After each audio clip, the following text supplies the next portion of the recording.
or good evening, depending on where you are.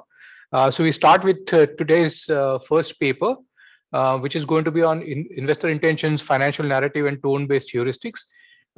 Craig Lewis from Vanderbilt is going to present it, and then Vijaya Marisetty will be the discussant. We'll have 15 minutes for the paper and 10 minutes for the discussant. And please keep track of time and remind the presenters when they run out of time, yeah, so that we all stay on time. Okay, let's start. Great. Hello, everybody.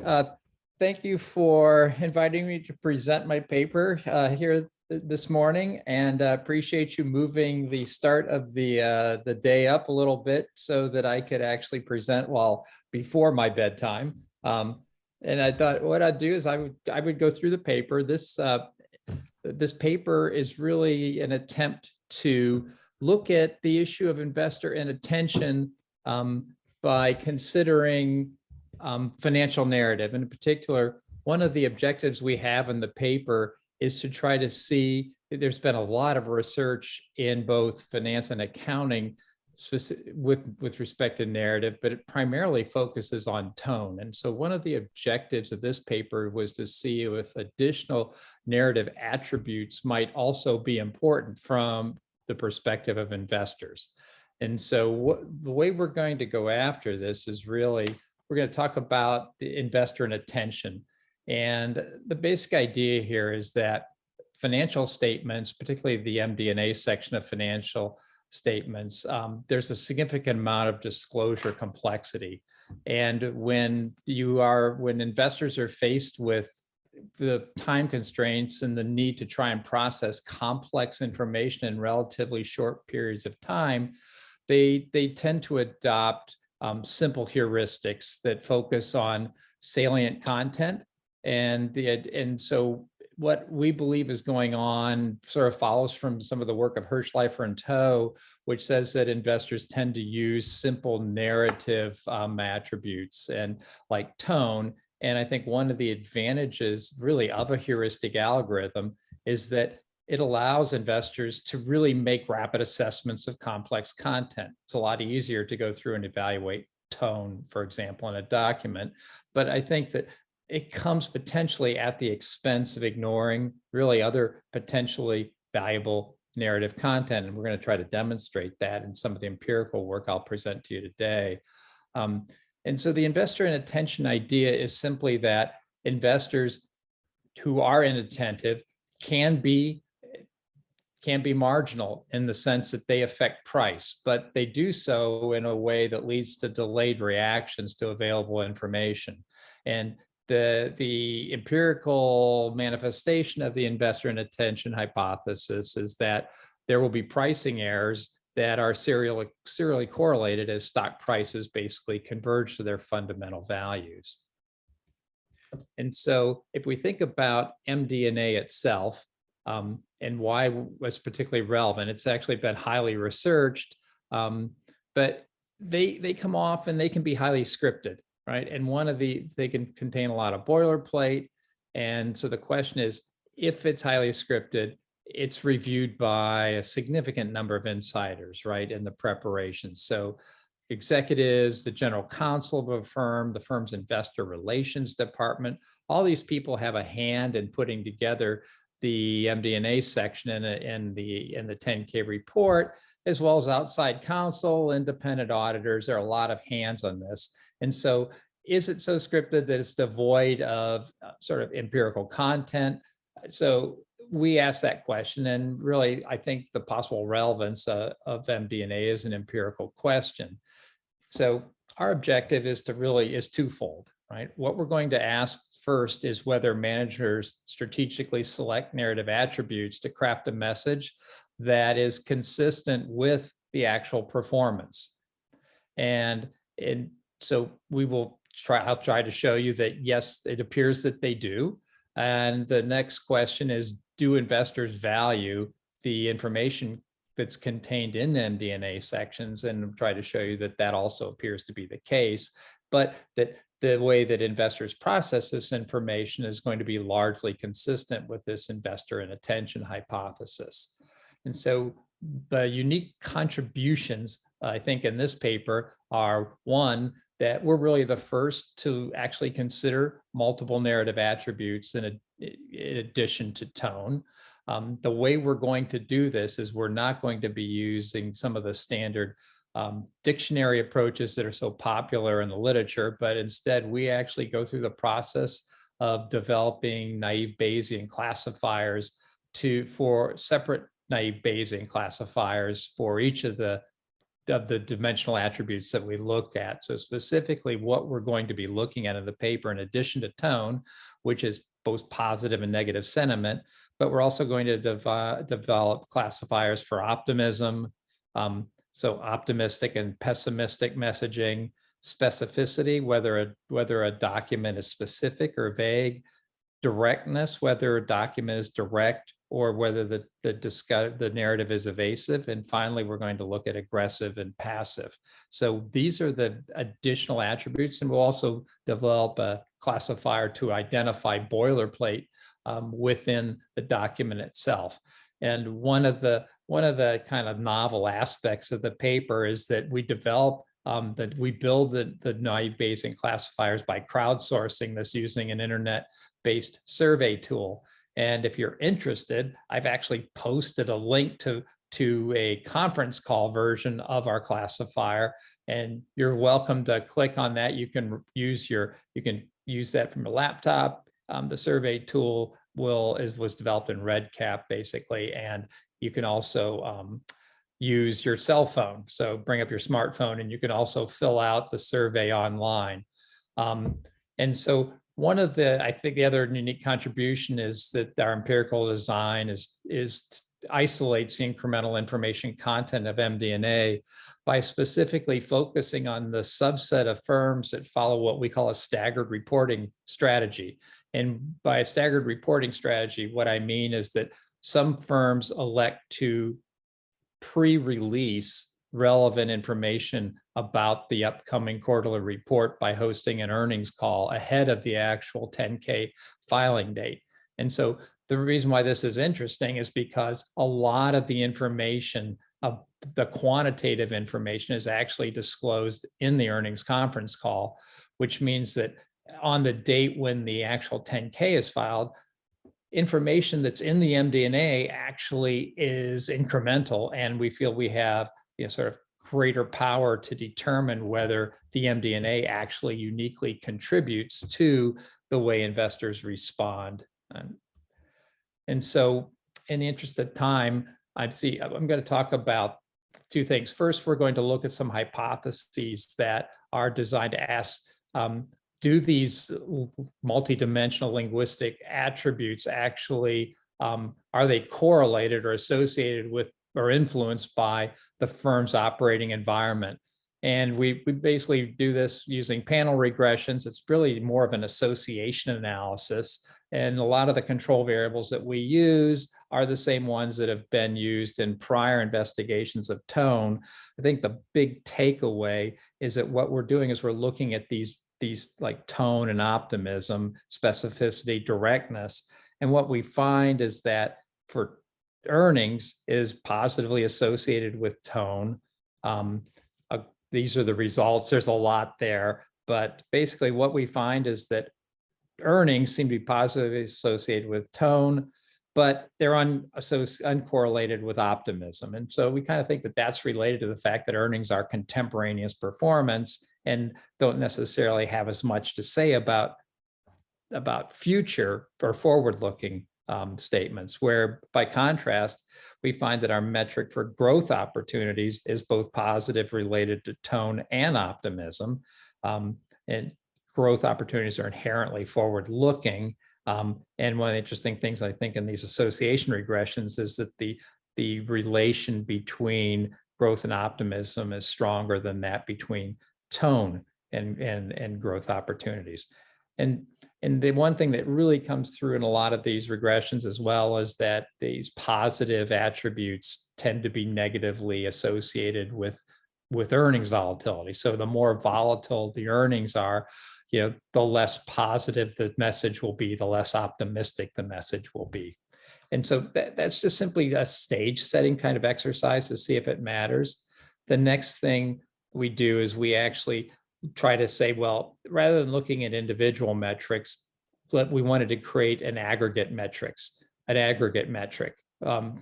to measure sort of the aggregate effect of these. And we create kind of an index, much like the Gombrowski metric governance metrics.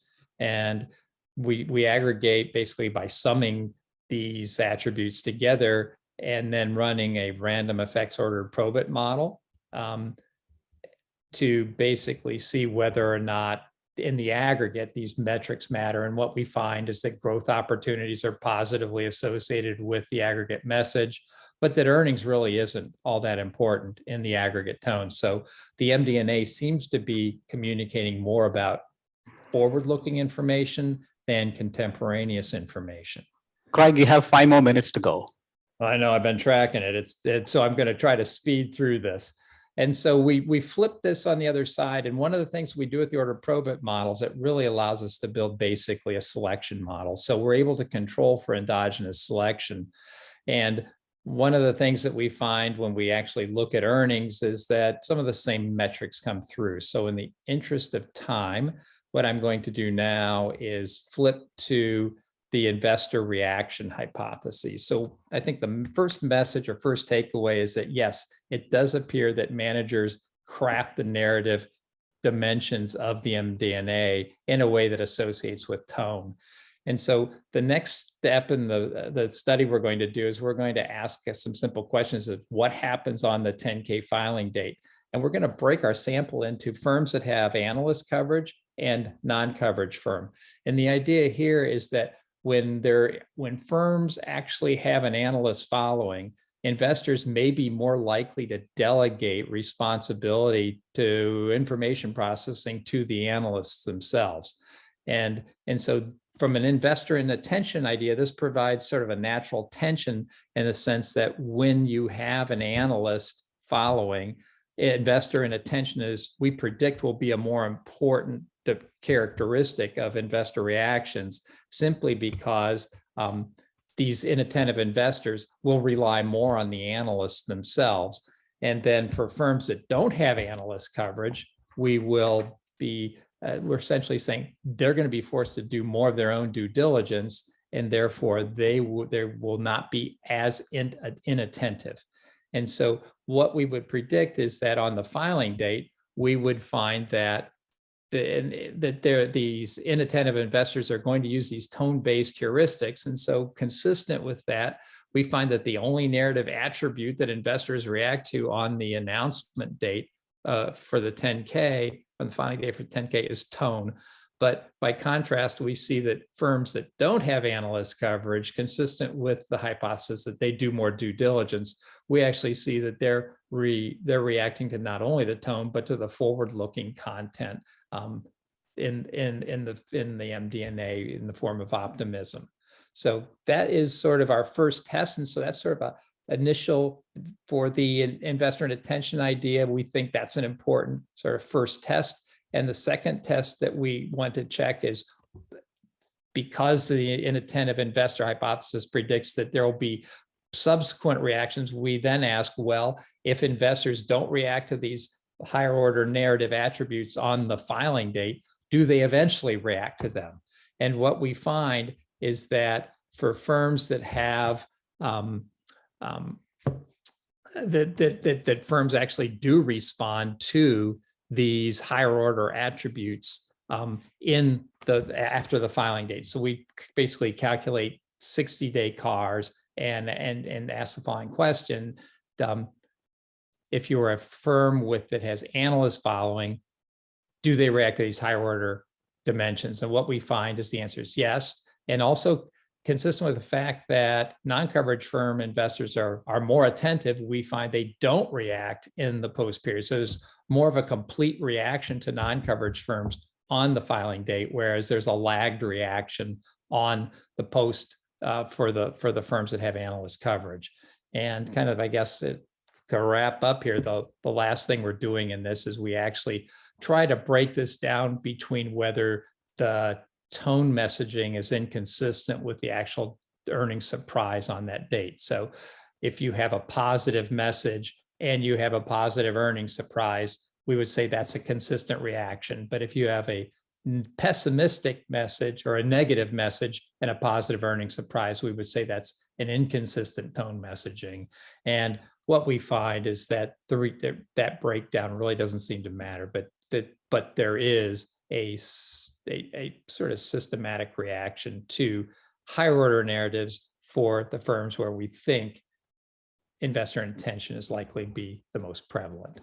So that is what I wanted to say about the paper. So this is real quickly, if you didn't have a chance to go online, this is what the survey looks like.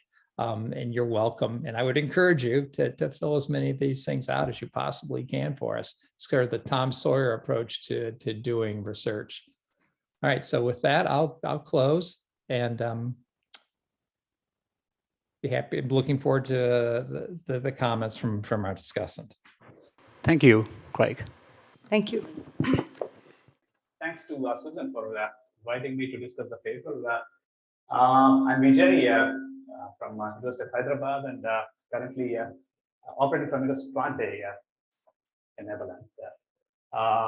So it's a very interesting paper. I enjoyed reading it, and you can relate to it. The beauty of Bureau of Finance is that you can relate to your own self. For example, if I give a tone for my discussion,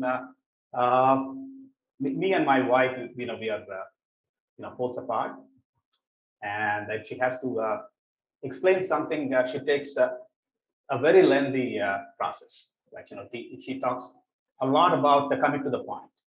Right? So, and I'll keep pressing her to come to the point. Tell me just the gist of it. Don't explain the whole thing. Otherwise, I'll get lost in the discussion. So, but she never comes to the point. And for me, it's important that I have to come to the point. So this paper is mainly about that thing. If information is too much, so given that we have limited attention, we try to process only the heuristics quickly and then take decisions accordingly.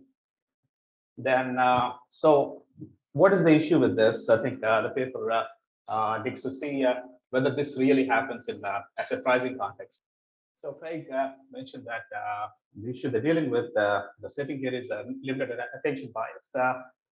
Given that inherent complexity of information contained in financial filings, especially 10K, it's really difficult to process quickly. So we look for some kind of spoon feeding, mainly by analysts and other influencers, bloggers. They try to give information, the gist of it. Like, for example, they come out with some recommendations to buy, sell, or hold, or it's good news and bad news. And based on that, you take decisions. So the question is whether this process of how we process information can lead to pricing errors. So that's what this paper is all about. So not paying full attention, they call it as inattention. So inattention, can it lead to pricing errors in the short run? So there is a lot of evidence already on that, that inattention can lead to pricing errors. But what's new in this paper? So what this paper tries to look at is it has a different framework to answer the same question. I'll get to the setting. So the setting here, the way I understand, and I read the paper over the weekend, is so you divide all the firms into two groups: coverage firms and non-coverage firms, right? So firms where analysts cover, in terms of understanding and digesting all the information, and then they try to spoon feed you with the gist of it. And there are some firms where analysts do not cover, and these are firms where spoon feeding is not available, so they have to you have to really find it for yourself, right? So if you divide all the firms into two groups as coverage and non-coverage firms, then so there are some predictions based on that. So one is investors are inattentive in the case of coverage firm because you're being spoon fed, right? So in the case of non-coverage firms, on the other hand, given that no one is spoon feeding, you have to work hard, right? So given that, then you have to use more heuristics for coverage firms, whereas you use less heuristics for non-coverage firms. So you need more information to take decision for non-coverage firms. And so in the case of coverage firms, you don't need a lot of information. You just look at the tone, right? So now what it manifests is that I think coverage firms will have more pricing errors in the process, whereas non-coverage firms will have less pricing errors in the process. Then what it implies is that the returns are more predictable for coverage firms compared to non-coverage firms. So that's the gist of the paper, the way I understand after reading the paper.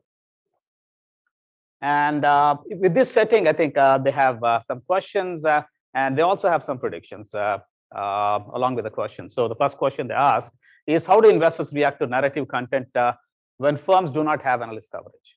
So again, the context here is non-coverage firms. How do investors react? Their prediction is that they're bound to use more independent analysis and less heuristics. So how do you find evidence of that? How prices react to information. So it's much quicker when there is no coverage. It's much delayed when there is no coverage. So that's how they try to test it. So the second question they ask is an estimate of tone sufficient metric to process narrative content? Well, they say that not really. I think existing research uses a more topic modeling kind of analysis where you get only the tone. But here we're trying to use much more than tone, right? So we use optimistic and aggressive, directive, direct, etc. Specificity, other aspects of multidimensional narrative content gist. The third one is whether inattentive investors have delayed reactions to narrative content. Yeah, the prediction is yes. Then in summary, what they say here is that non-coverage firms attract different investor clientele altogether compared to coverage firm, and this can have an effect on asset pricing. I think that's the bottom line of this study.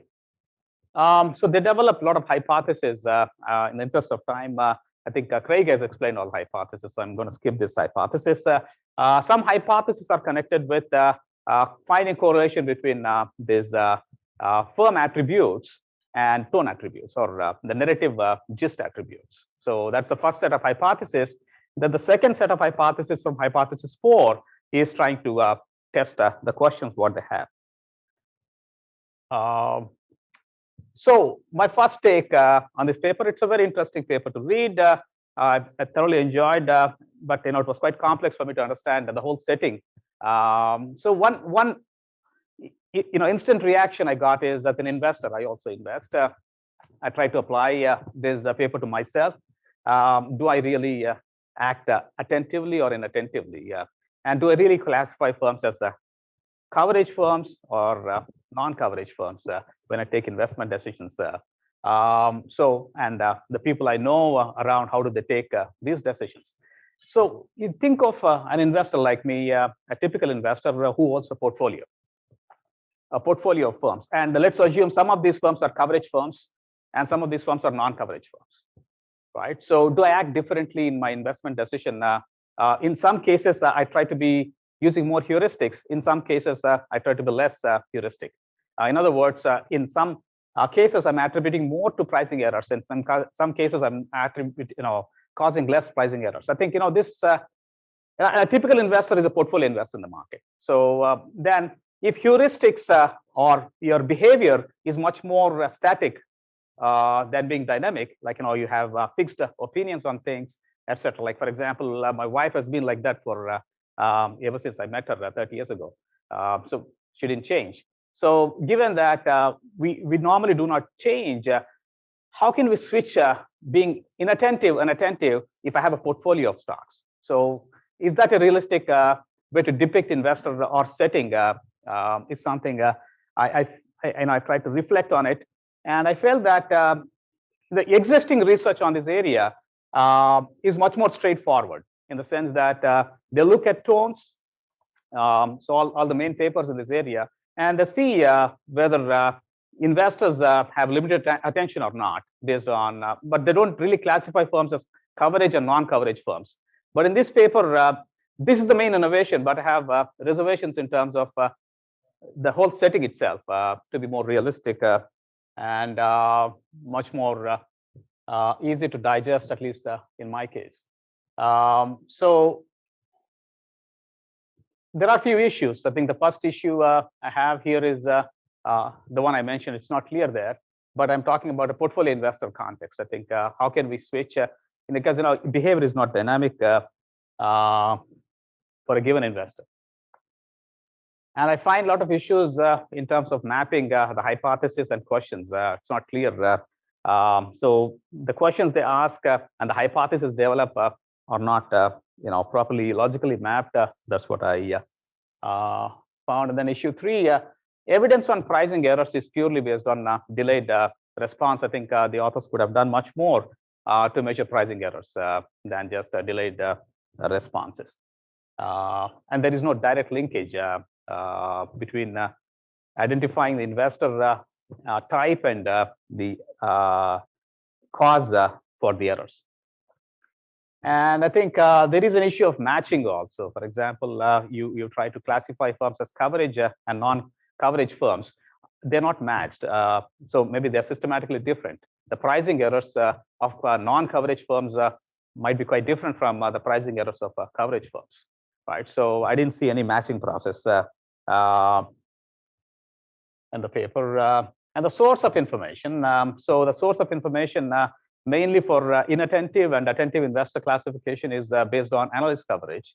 But I think investors take decisions based not just on analyst coverage. They take nowadays a lot on social media, and like for example, a lot of influencing investors blogs are quite popular in terms of investment decisions.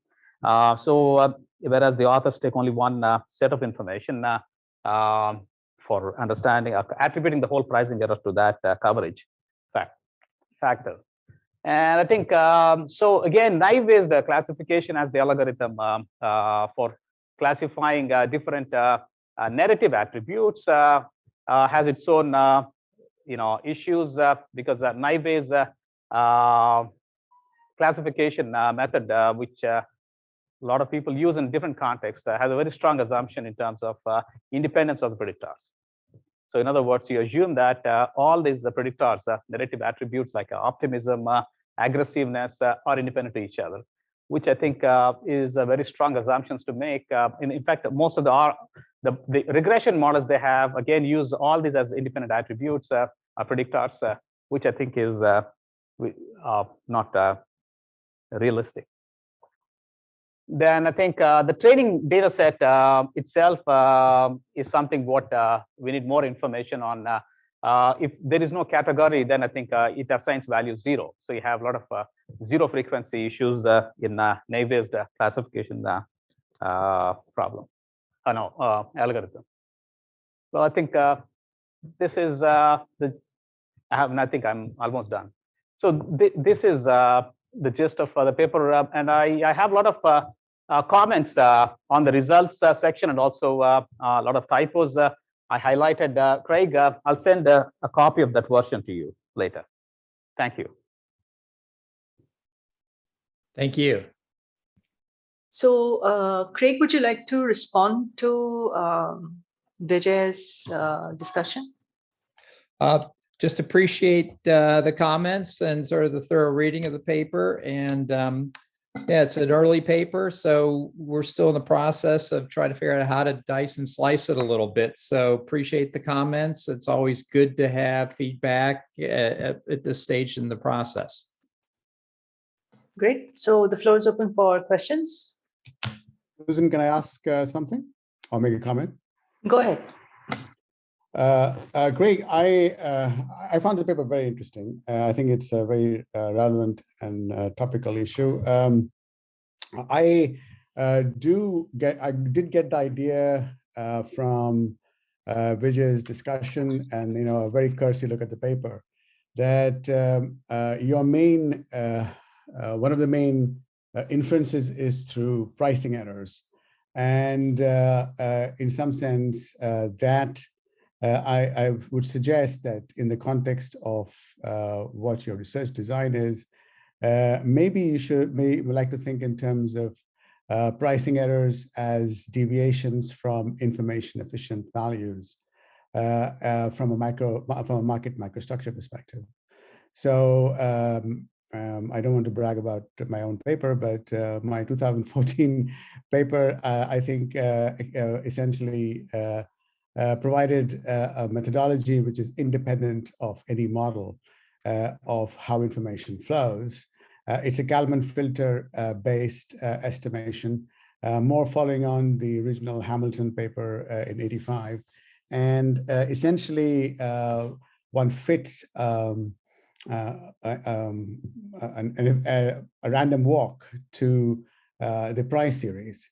And based on the random walk fitting to the price series and looking at the actual prices and how they react, you have a measure of pricing error. And what you are looking for is the absolute magnitude of that pricing error in relation to whatever attribute you're studying in the context of your hypothesis. So the hypothesis, I can't really comment straight away because it was too much to digest and I hadn't read the paper before. But on the pricing error, I feel maybe you might like to take a look at that to be able to develop some more sort of meat on the bones. Yeah. Well, thanks, Pradeep. Yeah, I guess I was thinking of pricing errors more as just being delayed reactions, right, to the informationally efficient price. So the idea we had was that an efficient response would mean after the filing date, there would not be any subsequent correlation between narrative attributes and stock prices, that the market would respond to that on the date that the MD&A was filed. And so the investor inattention idea was literally just a lagged response to information in the MD&A. So it wasn't in a sense, that's a pricing error, but it was really more of just a delayed response to information that was actually in the information set on the filing date. So it could also be an overreaction of sort rather than just a delayed reaction. And therefore, formally, looking at a pricing error, you can do the same correlation with the pricing error. It's just more control. It takes into account everything that there is to know about the stock at that point of time from other sources. Yeah. Okay, that's a good idea. Yesha? Great. Craig, I really love the paper. I really love the paper. I love the idea as well. And I think it's particularly salient with all of the discussions surrounding GameStop and MemeStop and other things from a completely other side of things, but just the general picture that's coming up of investor behavior here is exciting and interesting. I just wanted to hear your thoughts on what the policy payoffs here would be in terms of disclosure design. I think there's been some discussion about re-evaluating how disclosures are made to obviate and mitigate some of the issues that result from behavioral shortcomings of investors in the marketplace. And I was just wondering if you think that the findings in your paper would contribute to the urgency of developing better disclosure mechanisms that can capture investor attention in a way that perhaps is not happening today.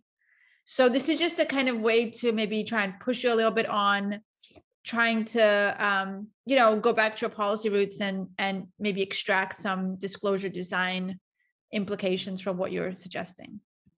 So one of the things that I think is important if you're a regulator to really think about is whether it makes sense to continue to pile on additional disclosure requirements, for a firm when it files sort of its Qs and its Ks.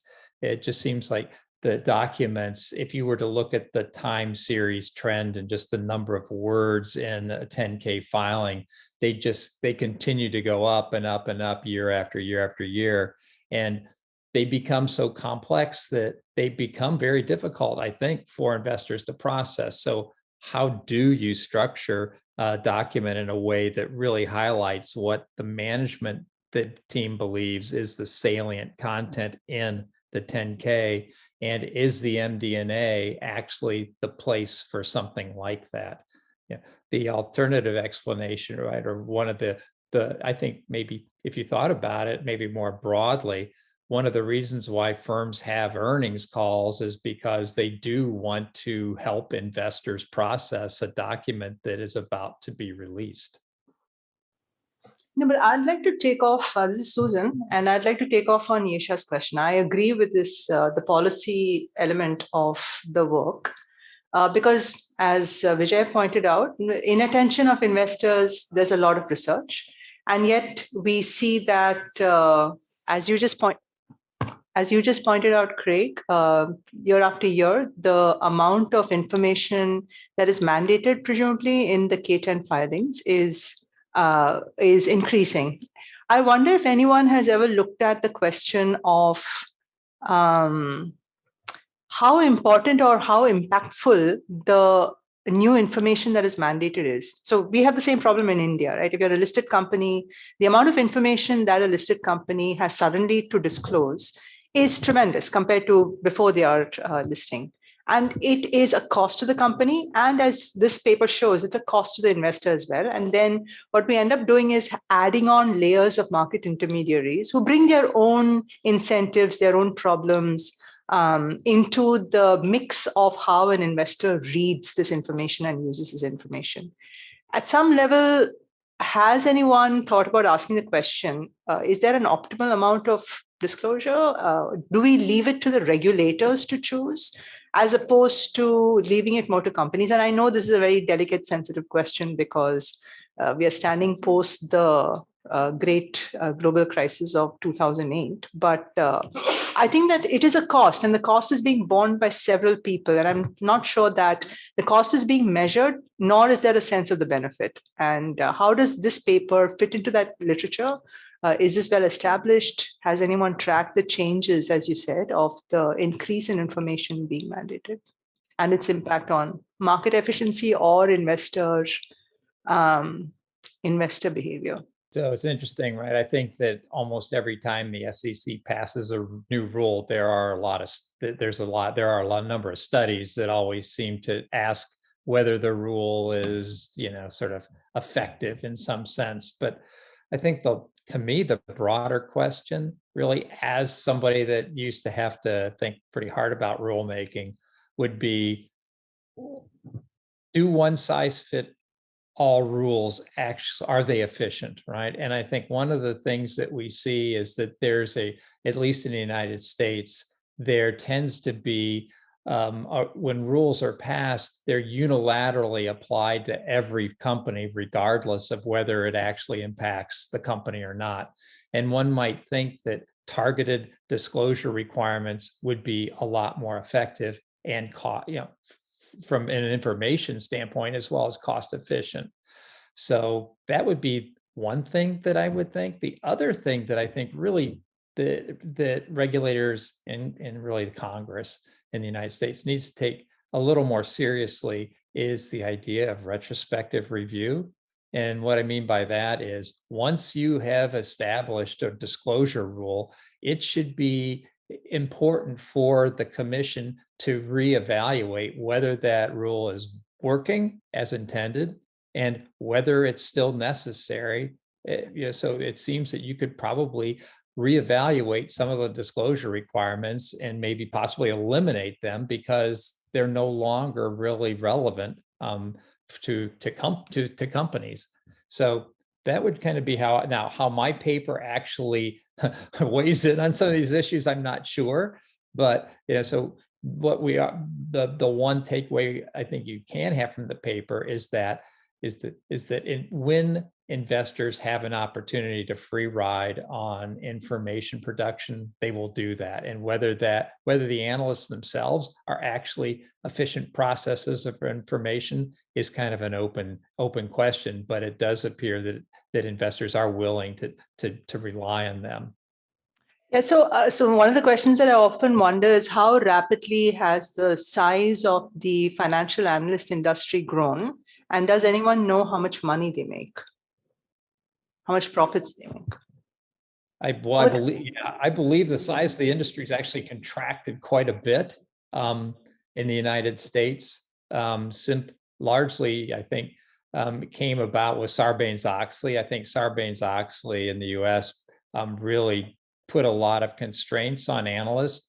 It also dialed back on some of their abilities to make money. So I think when I first started teaching at Vanderbilt, being an equity research analyst was a very low-paying job, and none of our graduates would actually want to take that type of a position.